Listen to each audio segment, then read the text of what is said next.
s'écoute. Parfois même, on redevient enfant. L'apéro, les entrées. Bah ouais, je leur ai mis les plats, ici les plats principaux. Le digestif, ouais, la Mirabelle des Vosges, le calva de Normandie. Ouais, la sauce salade, c'est bon. Il y a la partie panier principal qui est la partie repas et ensuite le deuxième panier qui lui apporte la magie au repas avec plein d'accessoires assez rigolos, des jeux de plage. Alors ça va être des photos forts, une jolie nappe, le journal, le petit magazine. Et du coup, ils peuvent s'amuser à sortir ça sur le lieu qu'ils auront choisi. C'est-à-dire que la magie aussi du panier, c'est que personne ne fait le panier pique-nique au même endroit. C'est-à-dire ce panier magique a de magique, que chacun s'invente son petit restaurant. Et puis on y découvre des choses qui vont nous rappeler les pique-niques de l'enfance. Donc des petits jeux de plage. Donc tout d'un coup, on a beau avoir 45 ou 50 ans, on redécouvre le plaisir de jouer avec sa femme tout d'un coup au badminton ou à la balle en mousse.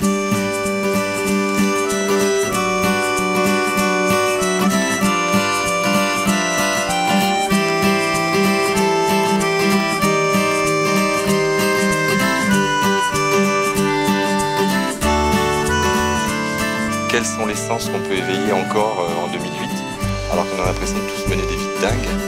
Et là, voilà, on prend le temps d'aller quelque part et aussi de l'apprécier. Magique, hein? Magique. On y va? Allez, on y va.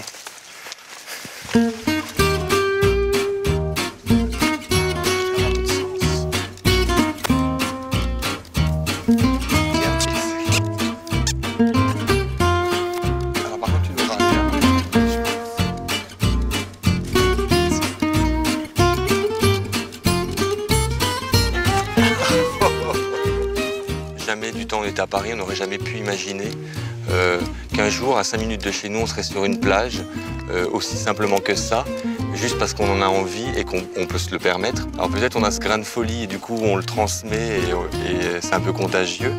Et les gens s'en amusent, mais en fin de compte, le luxe, il est fait de pas grand-chose, quoi. C'est-à-dire que c'est beaucoup moins luxueux que certains restaurants dans lesquels on se pressait à Paris, en disant il nous faut une table là impérativement parce que ça a l'air d'être trop beau et trop bon.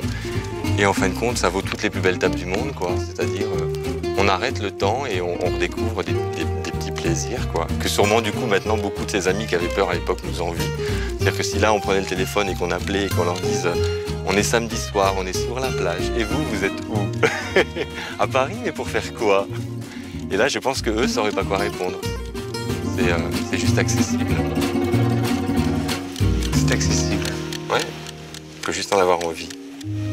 Et on contemple voilà, une vue qui, quand j'essaye de voir au plus loin, notre regard s'arrête sur rien, il n'y a pas d'obstacle.